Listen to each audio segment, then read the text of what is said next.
different temperatures, 2 different densities, 2 different life forms. Not the same. And when they come together, that one stays inside of the other, but they don't mix. And when he got ready to talk about that, he had a Muslim on the boat with him, and he said, we already know that. That's in the Quran 1,400 years ago. Yeah, we won't make that then into anything. Leave it. Then, when this book talks about when the river of sweet water pours into the salinity of the salt water, and they don't mix. And you go to the Mississippi River, and you find the same thing that it says right here. And it talks to us in here about the stars. It talks about the moon and the sun and the earth and everything that Allah created, and describes them in detail, and tells us that the earth is doing what? Kawi. Turning. The same thing like when you'd make a turban, kawi. Turning. The earth is turning. And nobody believed that back then, because you don't feel the earth turning, do you? So we assumed that the earth was the center of the universe, and that the sun was going around us, what we thought. But it mentions that even the sun is in orbit. The earth is in orbit. How could the sun be in an orbit? But guess what we found out? It's in an orbit. The sun has an orbit. It's not being still. And the moon is going, the earth is going around the sun the same way the moon is going around the earth. All of it's moving, swimming. And Allah uses this, swimming. Who is telling us this? The Rabbil Alameen, the Lord of the worlds. I don't see your point, son. I didn't think you would. I didn't expect you to. I'm not doing this just for you. I'm reminding myself and anybody else that can hear me, because I'm not trying to guide you. If your Lord wants you guided, He'll guide you. But He says in this book, do not the unbelievers see it? Take a look at this book. If it were from other than Allah, you would find within it what? Many contradictions. Find one. We're waiting. 1,400 years we're waiting, and so far all they come up with is some goofy websites that they put up today and take down tomorrow.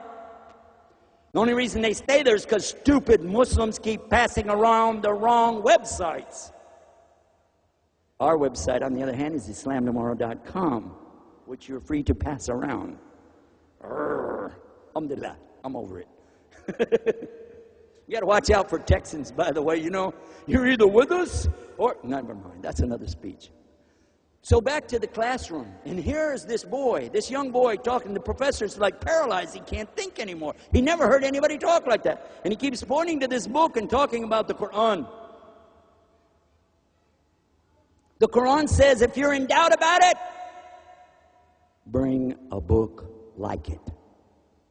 1,400 years. Nobody did that. Now I'm going to digress just for a minute and let you think. I have visited on many campuses throughout the United States and Canada, and in Mexico, and in Pakistan, Egypt, and in Turkey. I've been around the world, alhamdulillah. Coming here is a great experience for me here in India, and I thank Allah for that. And I'm telling you that everywhere I went, I asked people the same questions. Everywhere I asked about the subject of revelation, I got the same answers. The Quran is still existing in the original language of Quran. The language of recitation in which it came, Lagu Arabiya, is there. It exists. Today people still speak it. They still understand it. Bait, house. Batta, duck. Yawn, day. All of these things are known. It's right there. It's easy. You don't have to be a rocket scientist to appreciate the Quran, but if you are a rocket scientist, then the knowledge that you have for going into outer space was there 1,400 years ago. And while we're on the subject of science and scientists, it was Muslim scientists 1,000 years ago that offered us the testable way to find out what is true.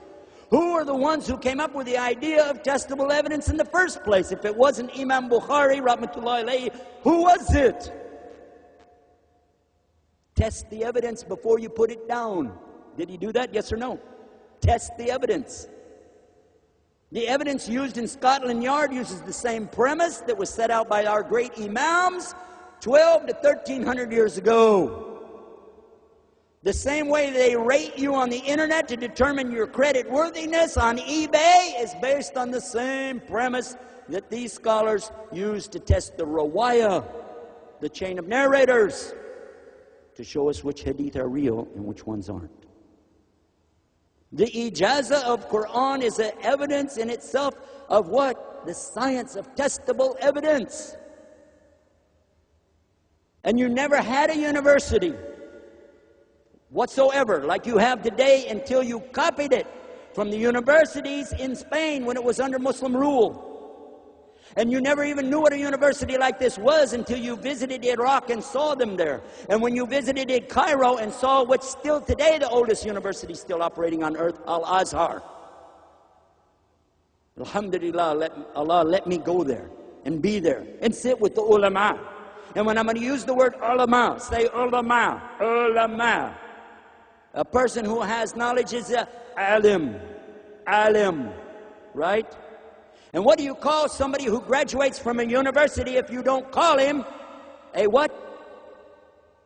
Somebody graduates, he's a alumni. From what word? Oops. Oops. Now you know. And they still wear the long black robe.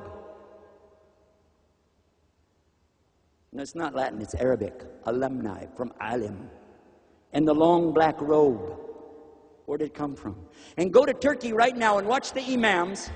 When they're going to lead salat, they go in their little cubby hole and get their little cap and put it on. Then he gets his black robe and he's wearing the same one they're wearing today in universities. Because they're copying the way of the scholars of Islam 1,000 years ago. If you want to talk to me about testable evidence, we'll talk all day long, as far back as you want to go. Sir, do you know anything about algebra? Of course I do. Good. What does it mean? Well, it's the science of using a number that's represented, it's an unknown number represented by a letter. Who thought it up? I don't know. Algebra. It's Arabic. It came from the Muslim scientists. What about the numbering system? Isn't it called the Arabic numbering system? And who thought it up? Who came up with a zero? The Muslim scientists right here in India. Only they called it Arabic because they didn't want to call them Muslim. So they said anybody became Arabicized. They didn't want to say they became Muslim.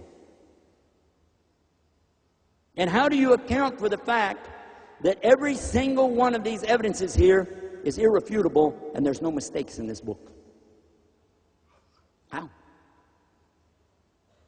Go ahead. Show me. I brought something that's testable evidence.